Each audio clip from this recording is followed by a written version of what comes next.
Welcome to the Health Leader Forge, where today's health leaders help to forge the leaders of tomorrow.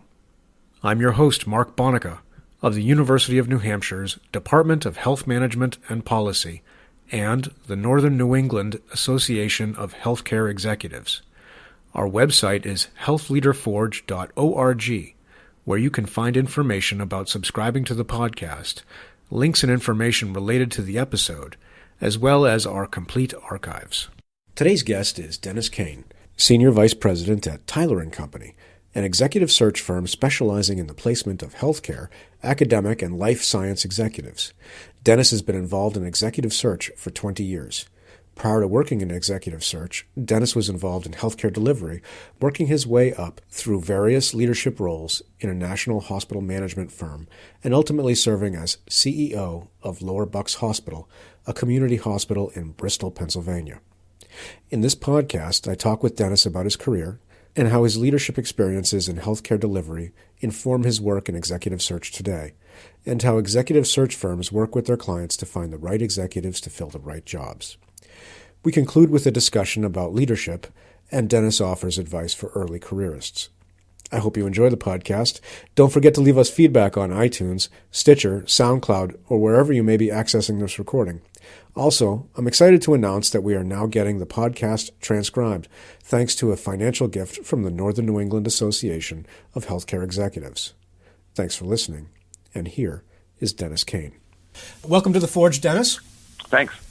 You went to Lafayette College in Easton, Pennsylvania. What drew you to Lafayette, and what did you study? I grew up outside of Philadelphia in New Jersey, and I had become aware of Lafayette through my older brothers who had applied there. And my study was in pre-med, but I majored in history to hedge the bet. Okay. So you had an interest in healthcare right from the get-go. Yes, I come from a long line of physicians. As a matter of fact, 5 generations all went to the same medical school, but physics knocked me out. I couldn't do anything better than a C in physics. So my father, who was a chief of medicine at the time, suggested a field of hospital management. And I looked at it and decided I wanted to do it, and took an internship while I was still an undergrad down at the local hospital, and then I went straight to graduate school.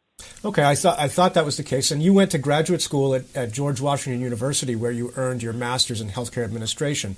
This is a pretty early commitment to the field, so you knew right away after that internship that this was something you wanted to do. Yes, it was. It fit a number of the things that I liked. I was close to patient care, kind of grew up around patient care. I used to go into the hospital before with my dad when he used to do rounds or do house calls. I wouldn't sit in the exam room, but I was always around the field. With GW, it was a 2-year program at the time, 1-year class and in D.C., and then a 1-year residency, administrative residency that was required to get the master's. And my goal was to go down to D.C. for a year and then get back to Philadelphia to do the residency. Where did you do your residency? I did it at a for-profit, for-hospital firm called RH Medical at the time, and they had just opened up a brand-new hospital in Bucks County called Warminster. And so I went up there to do the residency, ostensibly with the corporation, with some rotation to the different hospitals. But after a few months, they signed me up to be an assistant administrator straight away because they were in need of leadership at the time. I was one of only 2 people that had a pending master's degree within the whole company. Wow. Okay. So is that where you stayed after your graduation?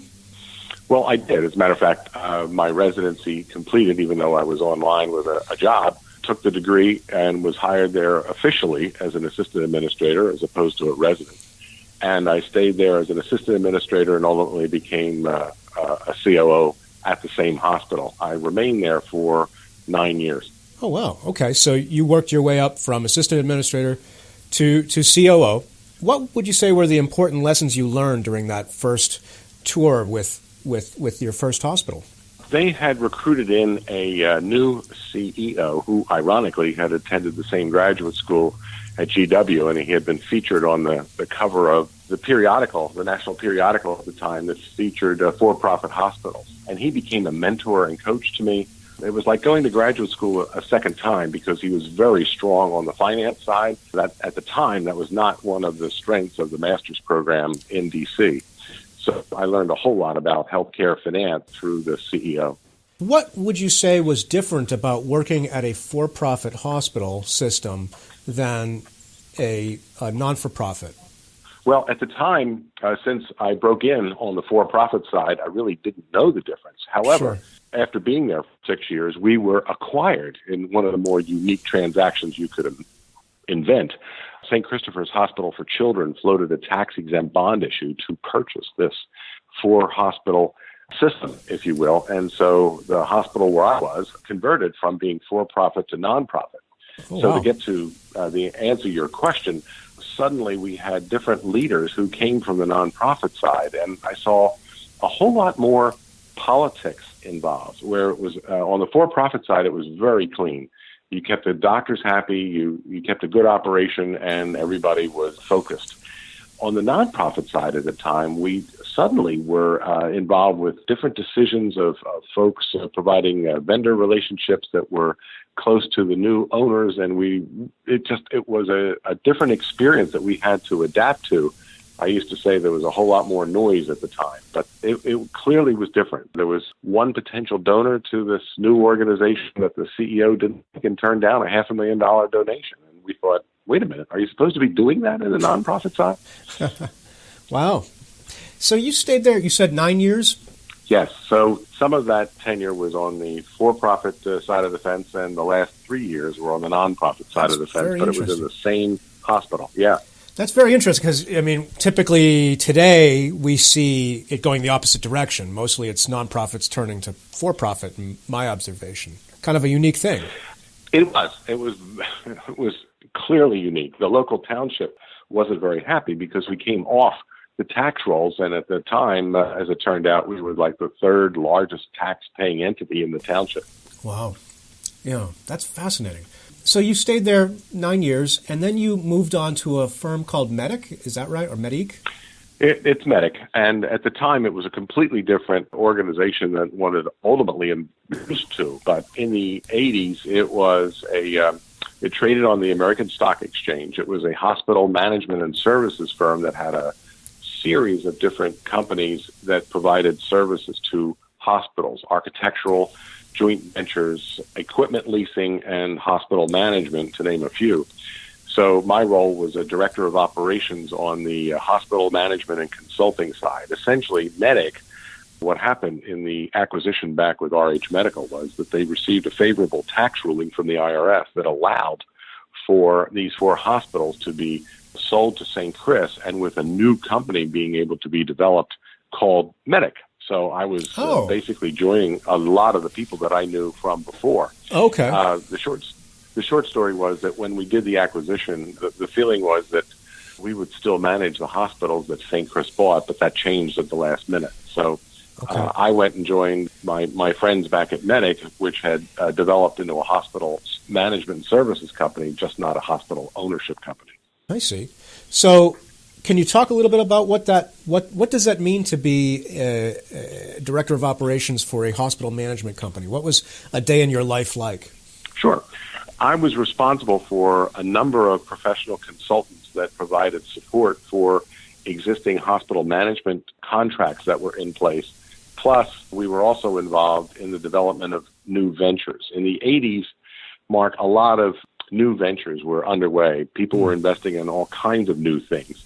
So on one hand, we would oversee the management of 4 or 5 acute care hospitals in Pennsylvania primarily, and a couple of nursing homes. And then we also were involved with the development of some joint ventures. I particularly enjoyed being in joint ventures with physicians. We put together an ambulatory surgical center that was owned by 40 surgeons. We did a joint venture on a freestanding lithotripter when Dornier came out with the first kidney stone lithotripter product that was very successful and still operating today, 30 years later. Wow. And we also did a national joint venture with Dean Witter. Remember that?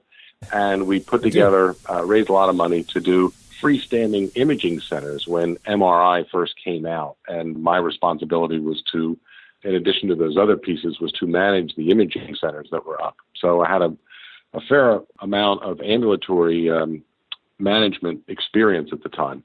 How much were you involved in new business acquisition for the firm? On the M&A side, a bit here or there because we were still purchasing other types of companies, some of which were brought into our division. We also did a fair amount of review of hospital ops as we were still proposing on other management contracts. So you stayed with Medic for about 7 years, it looks like, and then you moved to join Lower Bucks Hospital in Bristol, Pennsylvania. And you were at Lower...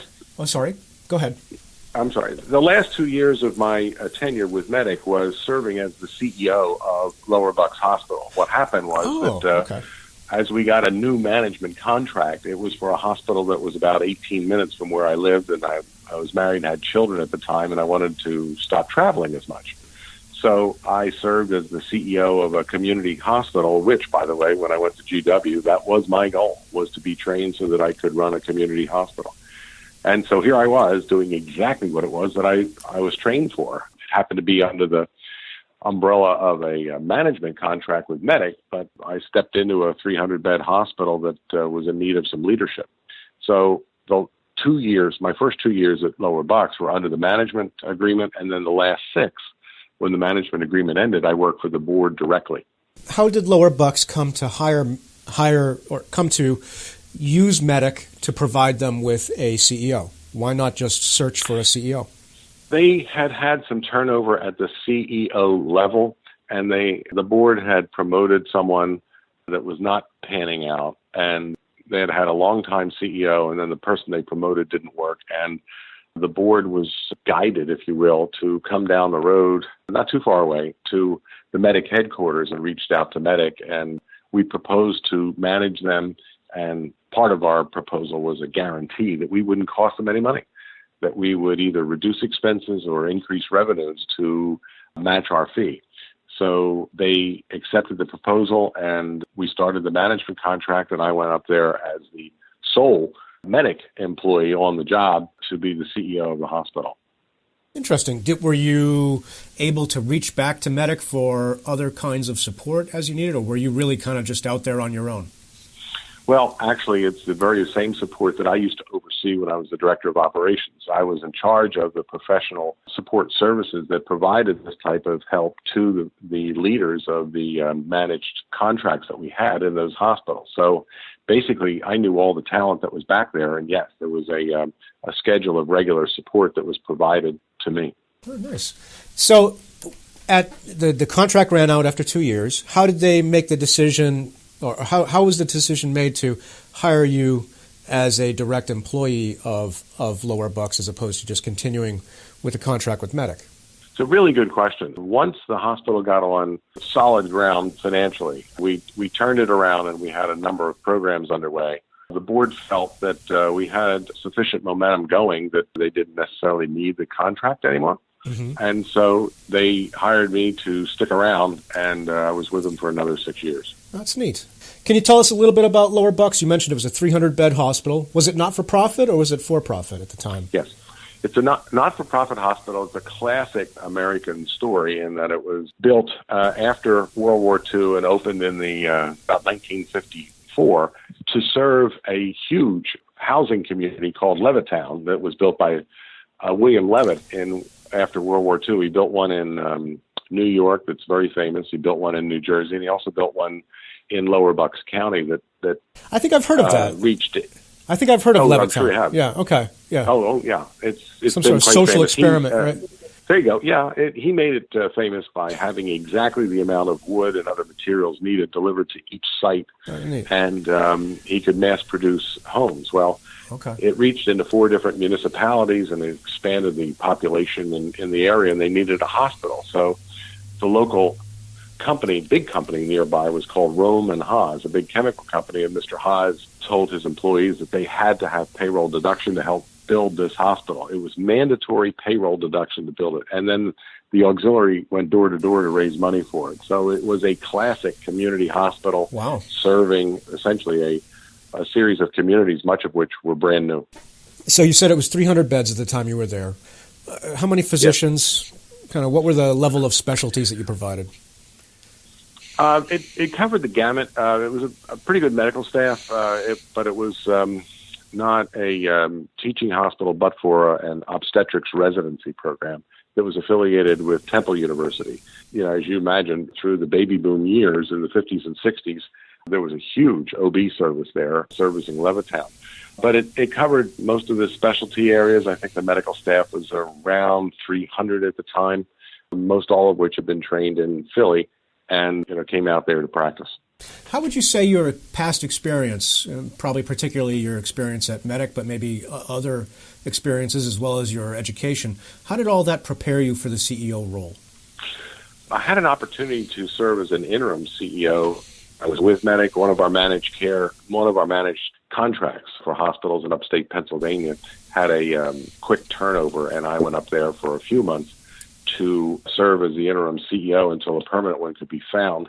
And I found that a lot of what I was applying was what I had learned from my mentor and coach at Warminster. You establish goals, clear goals. You put together a team. You make sure the team is communicating and staying on the same page. I got used to having these management team meetings once a week on Tuesdays. Now they do huddles. But it was a way of management by objectives and making sure that everyone understood what the objectives were and communicated well. What would you say was most surprising when you took on the CEO role? I mean, you'd had a little taste of it, but now when you stepped in at Lower Bucks, that was a long-term thing. What surprised you the most about taking on that role?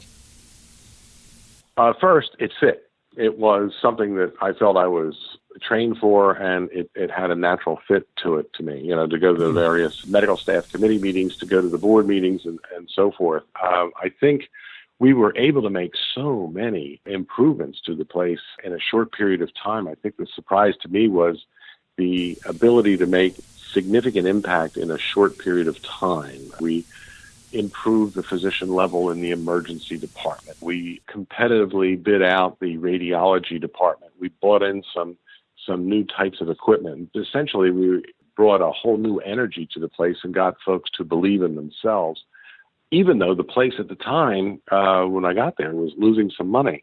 Perhaps two of the bigger decisions that I made that stayed with me were that the board approved a proposal, because we had listened to the employees. We did the around-the-clock meetings, and they wanted daycare. Young staff, nursing staff, they wanted daycare. So even though we had lost money, we brought to the board, because we had some money in savings, to build a daycare center on the property adjacent to the emergency room. And it worked. Yeah. And it was one of those things where a couple of the board members said, how are we going to do this if we're losing money? And a couple of the doctors on the board said, we really do need this. And it worked. And go ahead. Yeah, well, I was going to say, what was it about having the daycare on campus that really helped the hospital? Well, it helped retain employees. It was the number one request of the employees was to have daycare, to put it on the campus out adjacent to the emergency room, put all the parents' concerns at rest that if anything was a problem with their child, there sat the emergency room right across the driveway. Was retention a problem when you came in? It was a concern. They had a lot of long-term employees, and with the financial loss that they had posted, there was a lot of worry, and it was right at the top of the list of what the requests were. So we listened to the employees and built it. Neat. And it worked. The other decision that was made was more community oriented. Although we had some clinics at the hospital, the head of the emergency department came to me one day and said, we get a lot of pediatric cases here where these parents don't have follow-up care available. In other words, the private pediatricians on the staff, about 10 of them, didn't take Medicaid or medical assistance. And so we expanded our clinic to include pediatrics, and that is still open today, 25 years later. It was a need in the community and good access, and we married that up with a school-based health center, which still goes today, too. Wow. The 90s were they were a boom era. We did have a recession in the early 90s, but what were the biggest macro changes going on kind of around you that impacted your strategic choices? Well, in the early 90s, we were focused on a rebuild of the plant. What happened was a lot of these decisions that I'm mentioning to you were late 80s, early 90s, but the whole thing was aimed at a building that was original from 1954.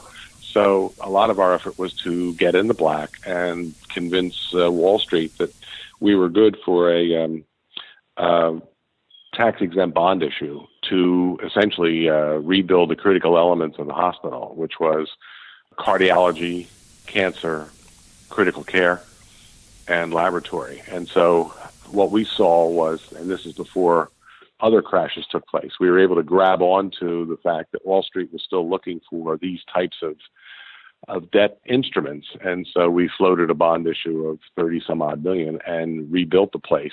And that was just critical because they're using all of those elements today. The real strategic issue was the fact that in the early 90s, one of the health systems started buying physician practices. So other hospital systems started buying physician practices. And for lower bucks, we didn't have the capital to play in that market because a lot of the purchase prices were over market, frankly.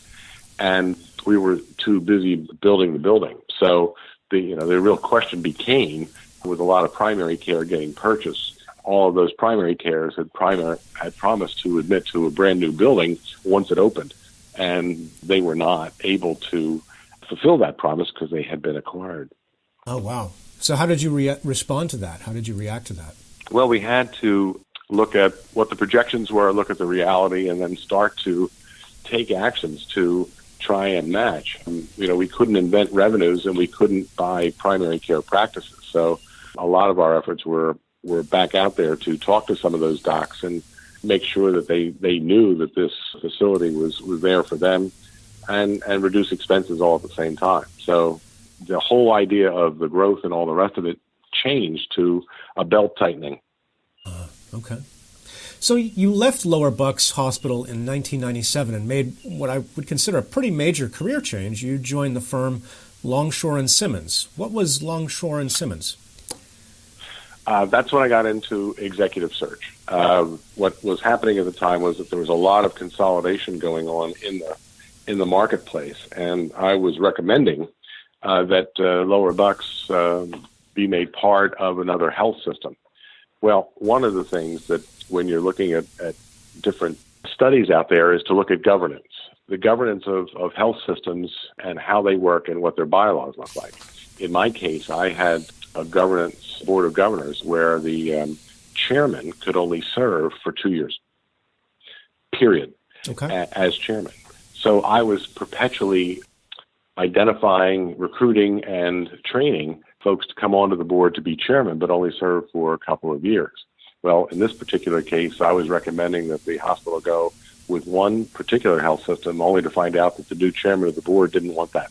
So at that point, we shook hands, and I did some consulting for a little while, and then I joined up to become an executive search consultant with Longshore and Simmons, which was a Philadelphia regional-based executive search company. And how did you get attracted into that field? Well, if you know Frank Zappa, necessity is the mother of invention. And in this particular case, my family was rooted in Philly. The boys were going to school locally, and I wanted to keep them in the region. So George Longshore was someone who I have known since the 70s, and he had set up this executive search company, and he said, I think he'd be good as an executive search consultant. So I took the role on as a way of earning a living and staying in the Philly region, thinking that I might be able to find another CEO opportunity in a year or two and then write myself back in again. And here it is 20 years later. Right. Because you said, from the time you basically went to graduate school, that's what you wanted to do. You wanted to be a CEO. I wanted to run a community hospital. And I got to do that for 8 years, and now I recruit them. Right. So what was it like making the change from operational leadership to executive search for you? It was different. You can get spoiled as a CEO of an organization, as most everything is provided for you in a variety of ways. I mean, just the very, if you remember the movie 9 to 5, just understanding how to operate a copier was something that needed some training at the time. But nevertheless, It wasn't long before I was in the back in the C-suite talking to my friends and working for them to recruit good C-suite talent to help them succeed. So that got me right back in the game. So I'm going to kind of fast forward a little bit. You were at Longshore and Simmons, and then you made a transition to Tyler and Company, which is where you are today, which is also an executive search firm. So what is executive search? There are two types of search firms out there. One is called retained and one is called contingent. Okay. There are some needs that a employer has where they may bring in 2 or 3 contingent firms. Pretty much that's where the term headhunting came from, where they push resumes. And so they may look to 3 contingent firms and say, look, we need somebody that can play the violin underwater, go find somebody. And that company that provides the resume of the winner gets paid. A retained executive search firm is one that's brought on by an employer exclusively for a specific role. And it's like a management consulting engagement, which is, by the way, where executive search came from. It started out of the management consulting field about 50 years ago. Oh. And so with that service, it's a soup to nuts type of group of services that are provided to an employer. That is, you come on site, you meet with the key folks, you understand the culture and get a feel for the strategy and the goal of the individual to serve in this role. You write up a very detailed profile, and then you go out and you identify folks that might fit that role. And then working with the client, you narrow the field down, but then you vet the candidates heavily. You interview them, background check, references, and so forth, and present a dossier of information on candidates, and then see it through first and second round interviews, help with the offer, and then the relocation. So retained executive search is at risk because we provide a guarantee to our work. So if a placed candidate leaves for any reason within the term of the guarantee, then the executive search firm repeats the search for no fee. So that it's incumbent on the search firm to make sure that they are presenting folks that they can stand behind. The concept is that we are finding folks that the employer doesn't either have the time, the resources, or in some cases, the wherewithal to go find appropriate candidates for certain positions. Then what we rely on is the fact that the placed candidate does well so that the client might use us a second and third time for other C-suite types of work. So working with a search committee of a board of a health system to find a CEO, you're working with a number of different types of personalities. Working with a hiring manager within the C-suite to go find a senior vice president for population health is not as complicated and doesn't have to take as long. Working with search committees takes a bit longer. So the difference between retained and contingent here is you have a pretty strong incentive to make sure that the employee works out, whereas a contingent firm is just going to kind of has the incentive to just kind of fire off resumes as fast as possible to try to win. Yeah, that's pretty much it. Clearly, both sides are encouraged that the person that actually gets the job does well, but speed is one of the key issues for the contingent firm, where they don't develop the candidate and they don't visit the organization to learn the culture and make the match that way, versus retained, which is much more consultative. The value add that the executive search brings on the retained side is that when we meet with the leadership and review the strategy and the structure, we'll be providing feedback and thoughts about it all. And there's an interactive, collaborative, and consultative relationship involved. What makes a good executive recruiter? Well, at the end of the day, it's the person that gets the engagements and is able to have their placed candidates be successful. And therefore, the reputation grows that says, this person has a track record that is something that other clients might want to avail themselves of. To me, one of the key aspects of all of this is to, when we do our interview of candidates, to listen hard, understand where the goal is of the organization, where they want to take it, and then reference well. The referencing in this business is very, very important because you're trying to find out how someone works and how that approach matches up with the chemistry and the culture of the organization itself. How do you go about referencing someone? You're trying to really get into... We obtain a release from the candidates. And initially, when we present a candidate, we provide some references at the beginning of the search, which primarily those are the ones that have been provided by the candidate themselves. Once we get deeper into the search and into the second interview and it gets much more serious, then given the release, we're able to call pretty much anyone we want. What we're looking to do is not to, we need to keep a confidentiality on these things as people have existing jobs. However, as candidates go deeper into a search, they're advised that the chances are greater that the word might get out and to be prepared for that. But the referencing is such where we start with those that are given to us by the candidate, and then it expands beyond that as we learn more about the candidate, and there may be people we know that have worked with a candidate or have worked in that organization or know people that have worked in that organization. So the types of referencing is mainly done by telephone and talking live to people. And we also do a background check, and also there's a social network check as well. Oh, so you Google stalk them a little bit to see what they do. Normally it often starts with a Google. Ah, okay. So just for advice as you know, I teach undergrads here at University of New Hampshire. Give a little advice on internet footprint for professionals. Yeah, it is. It's really important to understand what the impact of once you put something out there, it seems to be out there forever. And I have no problem with somebody in high school. They just have to be aware of the fact that some of the stuff that they put up there can be seen by others that are doing references. Therefore, be very careful. LinkedIn is something that we certainly do recommend for professionals and join.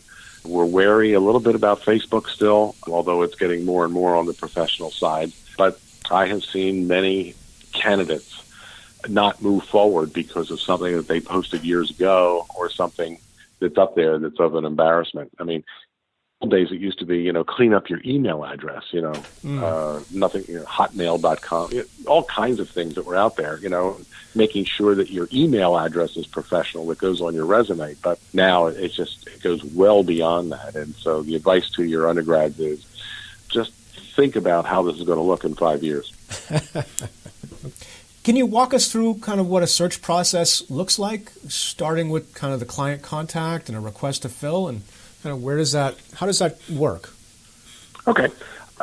One of two ways. Sometimes a client will send out an RFP and 3 companies will respond, and that might lead to a presentation to a group of folks at the potential client.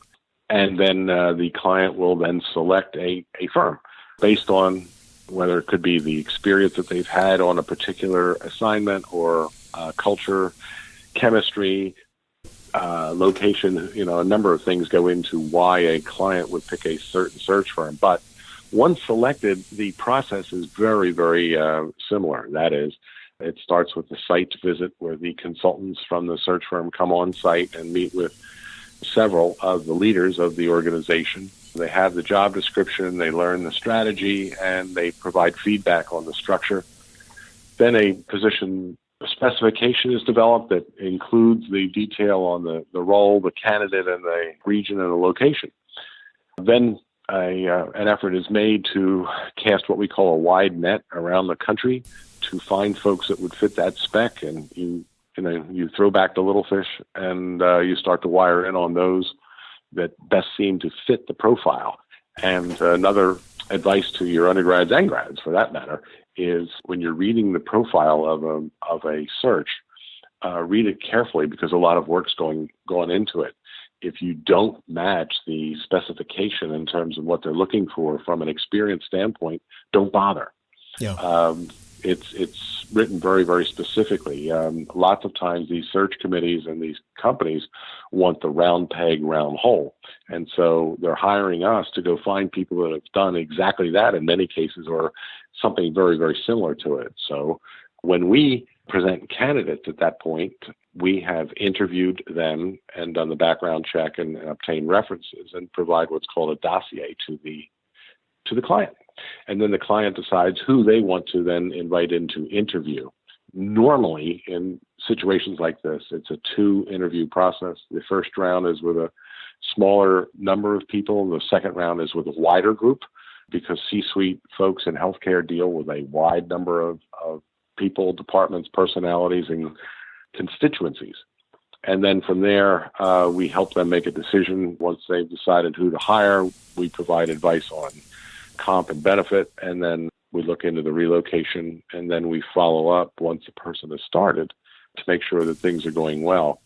One thing we do is we provide an executive coach at the 90-day time, and it's based on the book The First 90 Days, which is a great one, by the way. Okay. Very good. And it talks about what a new executive should do in the first 60 to 90 days on the job. It's very effective.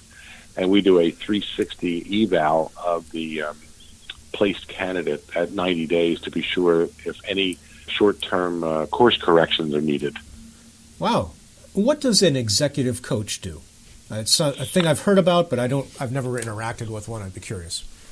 It's a growing field. It's someone that is hired by an executive and or an employer of that executive. And that person is essentially paired with the executive, and they get to know each other. They get to understand what the issues are on site. Oftentimes, the executive coach meets with some of the comrades in arms at the organization, and then from there, feedback is given on different things. The coach is available for sporadic phone calls, but also provides regular meetings, whether they be on site or by phone, so that the coach is available to the executive on an ongoing basis as that executive has stepped into either a new role or there's been some development plan recommended for that executive to improve in some skill or competency. So in your process of kind of working with the client and then vetting the potential candidate, you're looking for, I assume, appropriate skill level, but also goodness of fit? Yeah, most folks, as we go through it's called sourcing candidates, as we identify candidates and so forth, and we're looking for the match, we're not going to present anybody that doesn't hit the technical requirement, Sure. Have X number of years experience and have this type of credential and so forth. And it's not the technical requirements that get people hired. It's not the technical requirements that get people fired. It's always the behavioral. So the behaviorals are very, very important based on what the needs are of the organization. There are some types of organizations, depending on where they are, they need a command and control person for whatever problem that they're facing. In other cases, the organization needs somebody who's more collaborative and therefore provides other types of behavioral competencies to the table, listening skills, the ability to influence others that don't report to you, that type of thing. So it varies in terms of making the match. There are some organizations that, their culture is such that they are very patient and allow everyone to speak, not too different than the Quaker meeting, if you will, if you're familiar with the Friends. Mm-hmm. And they're brought up in that type of culture. Others, the culture is more along the line of making sure that things are in order, but we have to report up to a national organization. And what is that culture and what do they expect? So it really varies to make the right match based on the needs of the organization. I compare it to when you go at Halloween, you go trick-or-treating in the same development. Every house in that development has a different culture. They may be in the same development, but they're not the same from house to house by far. And that's really what happens here. When you've done one executive search for an organization, you pretty much have done one executive search. Certainly when you've dealt with one search committee, you've dealt with one search committee. Okay. Does the search committee always know what they really need? So you're talking about maybe I need somebody more collaborative, maybe I need somebody more directive. Do you help the search committee figure that out? Yeah. Well, what we do on the site visit, particularly at the search committee level, we meet on an individual basis with members of the search committee and we ask them pretty much the same type questions. And if there's a wide divergence, when we meet with them as a group at the end of that same day, we'll point that out and say, okay, you all agree that this person should be left-handed, should throw the screwball, should do this, should do that, but you have some disagreement here. Some of you think that what you need to do is to get somebody in here to marry the hospital up with something else. Others of you are just as adamant that the organization should stay independent. You're going to need to work that out. Mm-hmm. Now, some things can get worked out after a person has been placed.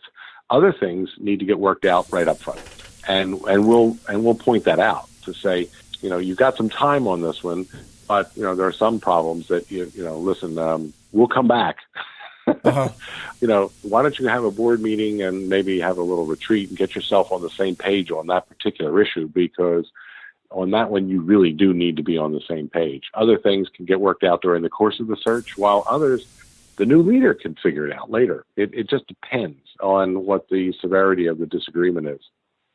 What are the common things that go wrong during a search process, if there are anything that commonly goes wrong? Lots of things. It's funny you should ask that. When I first joined my first search firm, I asked the fellow who was already there, I said, how can a search go bad? How can it go wrong? Exactly the same question.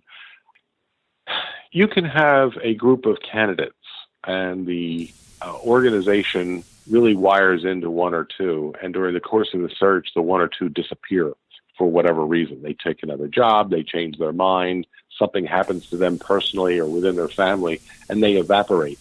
And you find yourself going to what's called another slate of candidates. So you almost start sourcing again to build it back up. That's one way. Another way is when you go to the end of the game and an offer is made and the person turns it down. They look to the search company and say, well, geez, didn't you vet that person enough to know that they, if we had hit the mark, that the person would accept? Well, yeah. Human beings are human beings, and sometimes that does happen. So those are a couple of examples. Okay. When you're talking amongst yourselves with other executive search consultants, what do you say you wish clients would understand better? What do you find, and maybe a better way to say it would be, what do you find yourself educating clients on most often? Well, and here's one of the bigger differences right now, and I expect it's going to change, but Tyler & Company is now part of something larger called Jackson Healthcare, and it's a $600 million firm that offers a number of different services to hospitals around the country, primarily staffing. Prior to that, we were part of a network of search firms that was international.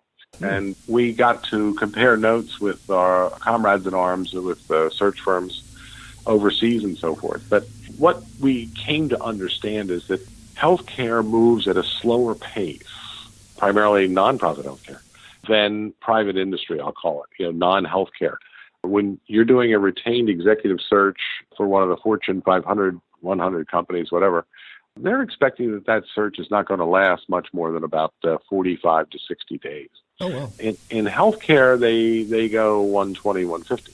And with a search committee for CEO, often 150 to 180 days. So when we all get together, it's like, okay, how can we get our clients to respond to the information that we're sending faster? On average, it takes us about 45 days to identify the winner that ultimately becomes a winner, but it takes another few months for that offer to get put out there, for a number of different reasons. But on the at the Fortune 100 level, though, they're just motivated. As soon as the information comes over, they're ready to interview and get people in. Okay. When you talk to, so again, same question but reframed back towards the candidate. What do you find candidates need to be educated on, and what do you wish they understood better about the process? Yeah, well, the candidates are anxious that to have the search move a whole lot faster, and there can be gaps of time that they don't hear anything.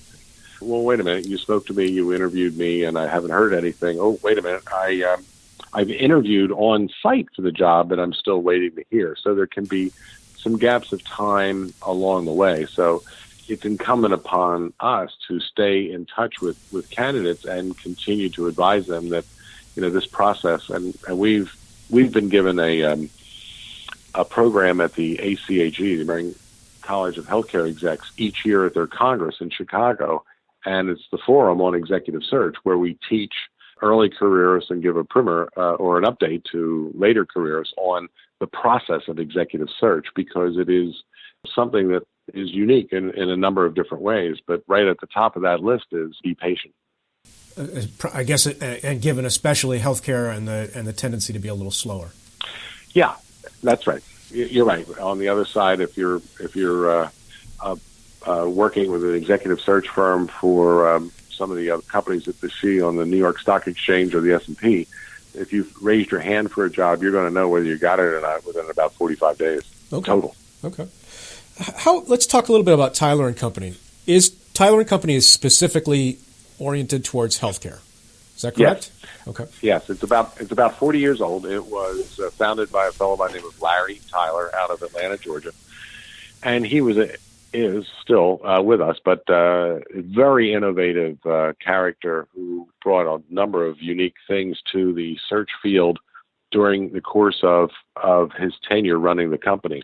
He now works for Jackson Healthcare, our parent, in representing a number of different products and services, if you will, on behalf of Jackson, which is a privately held firm out of Atlanta as well.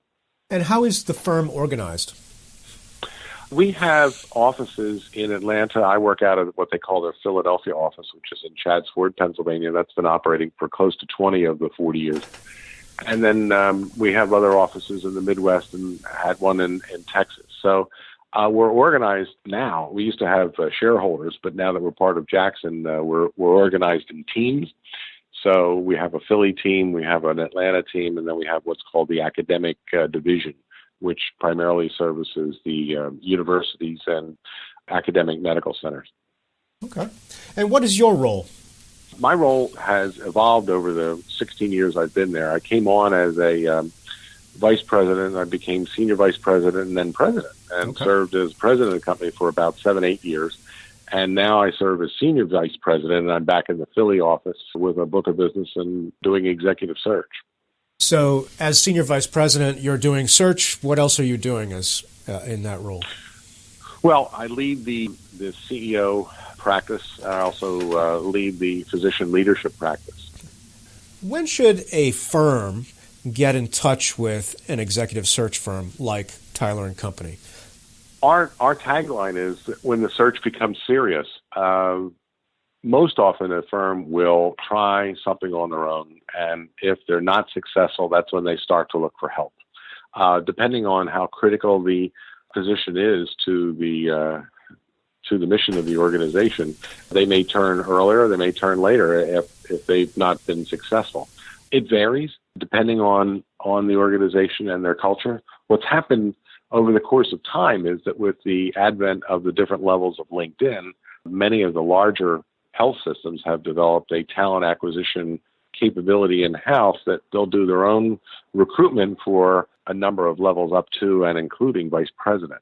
So when we say that we do a search for the C-suite, it's normally above that level, depending on what the organization is. Executive search is arranged such that our fees are paid on and they are hinged on what the first-year compensation is for the executive itself. So plus or minus, you're looking at about 30% of the first-year comp is what the fee is for an executive search company.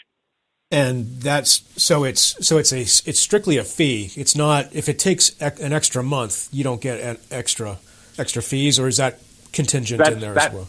No, you've got it exactly right. It's a fixed in terms of a percentage of the comp, or in some cases, clients want a fixed number fee so that they know that if we find somebody more expensive, it's not going to hurt them. And normally the executive search agreements run for about a year. And some of the companies that do physician search, staff physician search, have an arrangement that allows for some fees to go on month to month, but the percentages are much lower. Do candidates ever get in touch with you? Do people, someone's maybe currently a COO at some hospital kind of thinking, I might want to stretch my wings. Do they ever reach out to you and say, hey, I'm okay? And what do you do? What do you do with that information if you don't have an active search for them? Well done. And that's one of the, it can be a frustration for us because, we're we're as good as the open searches as we have or we're anticipating. However, the key to this business, in my view, is that you're continuously helping people. So if a candidate is interested in X, that's fine if we have a search going. If someone is saying, hey, keep me in mind if something breaks, then you need a database for that type of information. So we've got a detailed database with lots of C-suite people in there with our own notes and our own comments in there, so that should something come up, then we would draw into the database as well as reach out through LinkedIn and post and make phone calls. So there's a number of ways that we source, but it is, back to your early careerists, it is a feature that they should keep their communication open with folks in search firms that reach out to them. And there are a number of people out there that just have their head down, they do their job, and they haven't a clue about the market. There are other people out there that apply for every job that comes up. And then there's these folks in the middle that I think really have it right, and that is they keep their eyes open. They don't apply for everything, but they're aware of what's happening within the market, and they have relationships with 3 or 4 search firms should something come up. So that's what we certainly recommend. I have people that I have known for years, and I've got them labeled, if you will, and commented on in our database in some detail. Others will just pick up the phone and say, look, I understand you just did the search over here, and I just want you to know that who I am. Can I send you my resume? And the answer is yes. And so we've got tens of thousands of folks on our own database, plus the different levels of LinkedIn are available. And you've mentioned LinkedIn a couple of times. How has LinkedIn and the ability to search Google and things like that affected the search industry? Did you, I don't know if you have your undergraduates read a book called The Second Curve by Ian Morrison. I'm not familiar with it. It's a revolutionary. The concept is that various industries have had revolutions, like the railroad as one. Yep. And Ian Morrison talks about the second curve. It's like when the normal business curve has changed because there's second curve with technology or some invention. My feeling is that LinkedIn and the social network has been the second curve for executive search. And it's changed it in terms of allowing employers the capability of doing a lot of their own recruitment, and which has started to narrow the field for retained executive search. What we do, we better do well. Has it squeezed the bottom out? So like executive, is it truly like you said, you're primarily being called on to do C-suite level recruitment. Would there have been a time when you might have reached below that?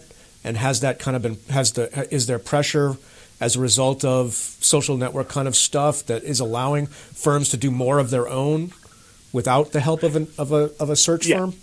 Yeah, the answer is yes on all of those pieces. What it really has done as well is it's pushed everything up, in that with some health systems, they have increased their capability to do even beyond the VP, based on their talent acquisition department and their subscription to LinkedIn and so forth. So, yeah, it's definitely changed the field.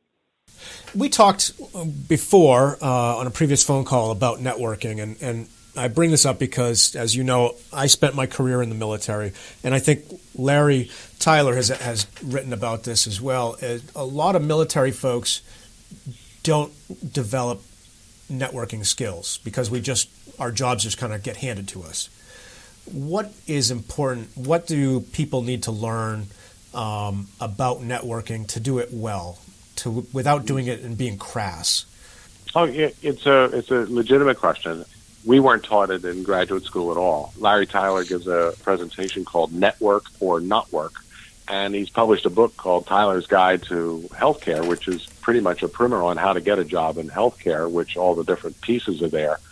I happen to enjoy the book, What Color is Your Parachute?, which also gets into it as well. Networking is something that is essential for everyone. The social media has allowed us to network in ways that we could have only dreamed of. Back in the day, how would you network to somebody? Well, you could either make a phone call, send them a U.S.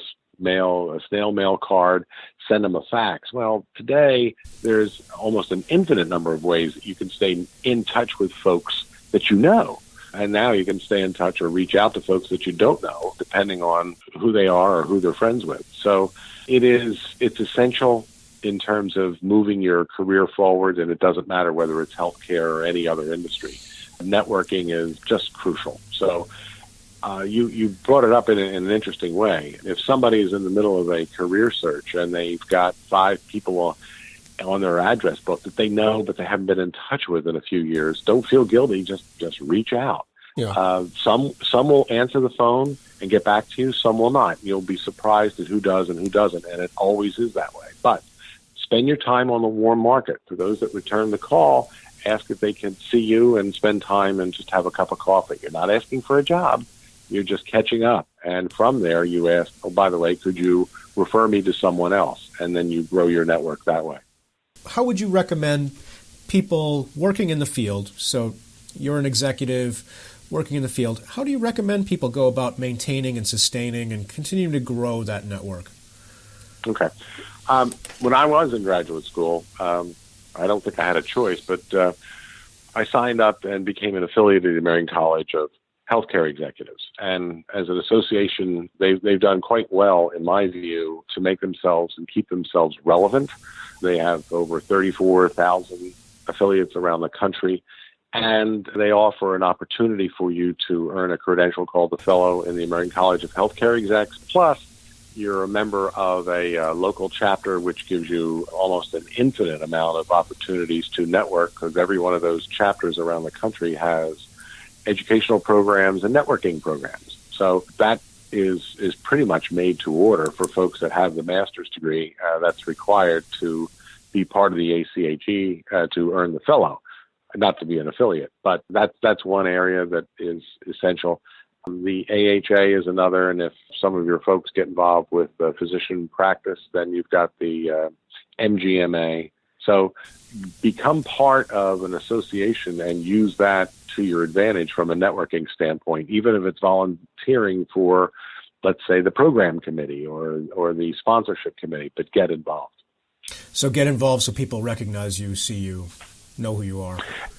And you get to know others. Yeah. You get a feel for what's going on in your region. Now, there are some folks that are presently in one state or one city, and they're very interested to get opportunities presented to them in, let's say, the other side of the continent. Well, if you're an affiliate of the ACHE, you can become a member of a chapter elsewhere and get on their mailing list and see what's going on. And then when you're traveling out there, you can attend educational programs and get known or get visible.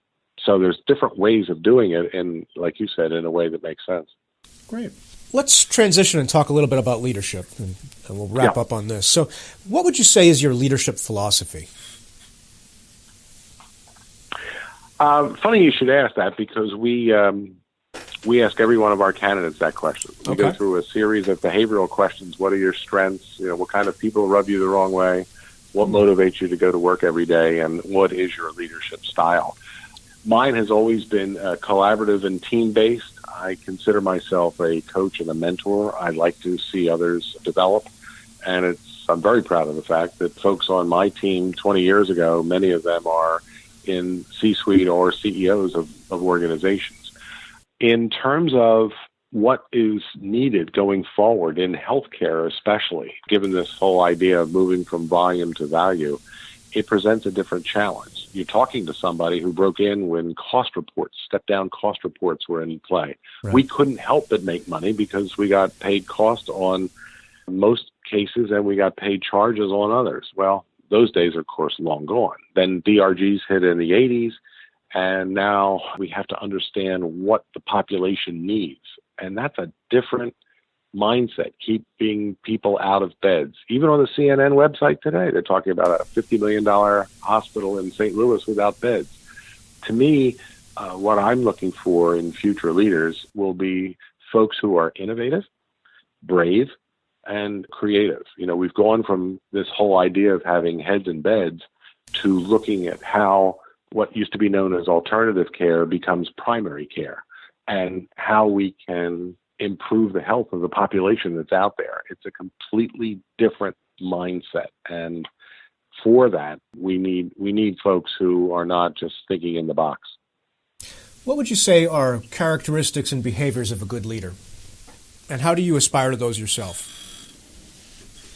Over the course of time, it's the ability to establish trust, and it's the ability to listen. Listening is an art, and those folks that are good listeners have every opportunity to be a good leader. But I will tell you, if you're not a good listener, you really step on any chance you have to be a good leader. Who did you learn your leadership philosophy from, and your feelings about listening and so forth? There was a program I attended back in the 70s on listening skills. And it was eye-opening. Don't sit behind a desk. Come out and sit in a chair and face the person that you're talking to. Make sure the person knows that you have your attention. Don't sit there and try to do your emails while you're in the middle of a meeting with somebody. That sounds so basic, but it happens all the time. Don't look at your watch. Make sure the person that's talking to you knows that person has your complete attention. And there are other ways of making sure that you're actually hearing what's being said, and you're just not acting it. But to me, there are ways of training to be a better listener. Mm-hmm. Okay. As it relates to the collaboration, the teamwork, the ability to inspire and influence, I would advise your undergrads that if they want to get some good experience early on, they should volunteer to be part of a team and watch how teams work, because that's what this is all about, is the ability to influence without having people report to you. And also, if your undergrads can be part of a community health needs assessment early. I did my first one 25 years ago with 6 other hospital CEOs, and it was eye-opening. Wait a minute, we're not talking about cardiac cath. We're talking about having people actually have access to their primary care office or dental care, or there's a huge need in diabetes, or the percent of smoking is over 30%, or obesity. What are the needs of the population that you're serving? That's a completely different thing than whether you're going to buy an MRI from GE or Philips. What would you say is, so one of the things you talked about is when you meet with organizations, you get a sense of their culture, you're looking for the right kind of fit. What is organizational culture, and why is it important? It's pretty much everything.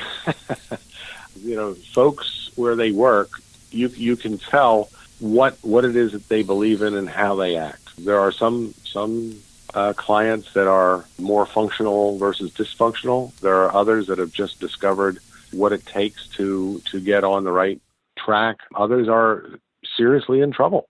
It varies. So, for me, it's a matter of, and you talk to 5 or 6 leaders independently, and if they're all on the same page and saying the same words as it relates to the strategy and the goal and the mission of an organization, fine. But if you've talked to the first 5 or 10 and you find that there's a wide variation in what the mission is and what it is we're really trying to accomplish here, that sends up a red flag. Interesting. You mentioned you had a mentor in your early work. What does a good mentor do? Shares their thoughts as to why things are important, allows you to be in meetings that are important, exposes you to experiences without letting you sink, continues to train. Right now in Philadelphia, we have a rookie quarterback, and we're watching how the coach talks to the quarterback each and every time he comes off the field quietly, and just doesn't allow the person's head to go down or reinforces it. Mentoring, coaching for an early careerist, it was just essential to me because it kind of molded me in terms of how I operate. And do you mentor people now? I've mentored people. From that example, I've used that example my whole career. So in conclusion, I wanted to ask you, you mentioned a couple of books. You mentioned The First 90 Days and The Second Curve. Any other things that early careerists in particular should be reading, experiences they should be trying to pursue? Could you give any general advice? Yes. As I mentioned, if you have the opportunity to volunteer to serve on a community health needs assessment, get that experience early on and understand how what the needs are in a community. Second, if you have an opportunity to volunteer for a team and serve in a team situation, that's great experience to understand the dynamics of team play. The books that I have enjoyed recommending to people would include a book called Top Grading, Grading, written by Bradford Smart, which talks about the types of employees that are out there, A players, B players, and C players. It's extremely valuable. If someone is interested in population health, there's a book written by Robert Evans. Dr. Evans is a Canadian author who kind of is the godfather of population health. Why are some people healthy and others not? Fundamentally, it comes down to folks' self-esteem, and from there they can learn how to stay healthier. But if you haven't gone after the behavioral question, the behavioral health question, and the self-esteem question, you're not going to achieve your goals of improving population health. Interesting. Well, thank you so much for your time today. This has been really great. I've enjoyed it very much, and I wish you the best of success up there in New Hampshire. You've been listening to the Health Leader Forge, a joint production of the College of Health and Human Services at the University of New Hampshire and the Northern New England Association of Healthcare Executives. Please go to our website, healthleaderforge.org, for more information or to leave comments about today's podcast. Look for Health Leader Forge podcasts on iTunes, Stitcher, SoundCloud, and other podcast distribution sites. Thanks for being a part of the Health Leader Forge community, and we'll talk with you again in about 2 weeks.